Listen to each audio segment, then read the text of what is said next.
Who likes to be disciplined? Kind of a rhetorical question because I know the resounding answer is no, we do not like to be disciplined. It's no fun.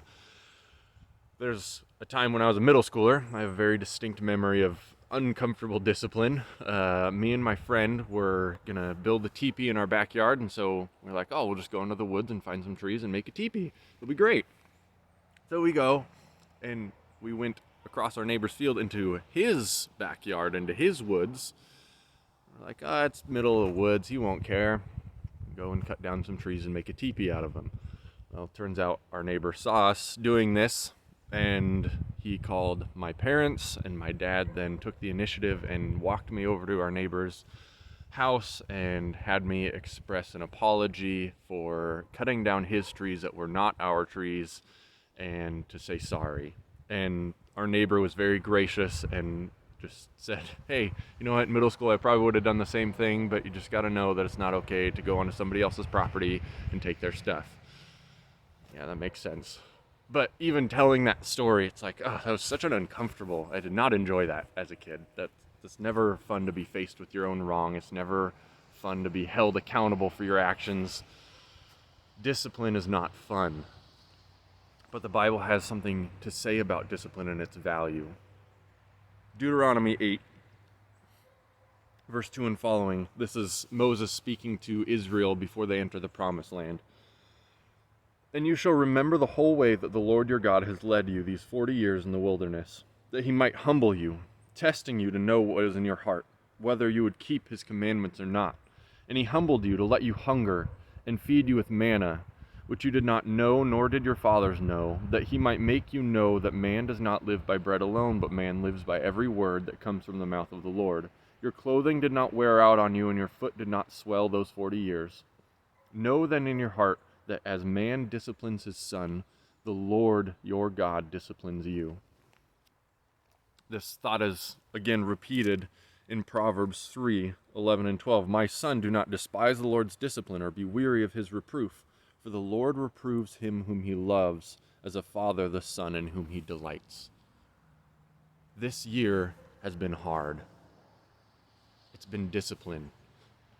Just as the Israelites walked through the desert for 40 years, God allowed them to face hunger, to face need, to face want, all to show that he can provide those things. This year we're facing maybe not hunger, maybe hunger, but we're facing stress and anxiety, restrictions, limits, all these things that we're facing discipline. But God disciplines the ones whom he loves. Now Hebrews chapter 12 picks up on this. And it continues this thought and says in verse 11, chapter 12, verse 11, for the moment we are enduring it, all discipline seems painful rather than pleasant. Yes, I agree with that. But later, it yields the peaceful fruit of righteousness to those who have been trained by it. And I also agree with that. Therefore, because you are enduring discipline, lift your drooping hands and strengthen your weak knees and make straight your paths for your feet, so that what is lame may not be put out of joint, but rather be healed. Strive for peace with everyone, and for the holiness without which no one will see the Lord. See to it that no one fails to obtain the grace of God, that no root of bitterness springs up and causes trouble, and by it many become defiled. I find it very interesting that the author of Hebrews ties peace and a lack of bitterness to enduring and being trained by discipline. Our world is so divided right now, so polarized, so stressed out, and there is a distinct, a tangible lack of peace in our world, which according to the author of Hebrews is an evidence of lack of being trained by discipline. Now my question is, are we as the people of God, what will we look like? What will our lives evidence? Will we be at peace? Will we allow that root of bitterness that is so alive in our world today to take root in our heart?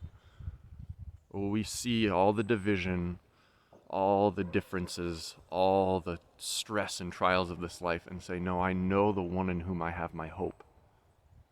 And because he is disciplining me, I can trust him that he is sufficient for my needs, that he is disciplining me because he loves me, and I can be at peace. So let us be people who are trained by God's discipline, people of peace, people in whom there is no root of bitterness, that we may stand as distinct in this world, as people of God in the gospel of Jesus Christ.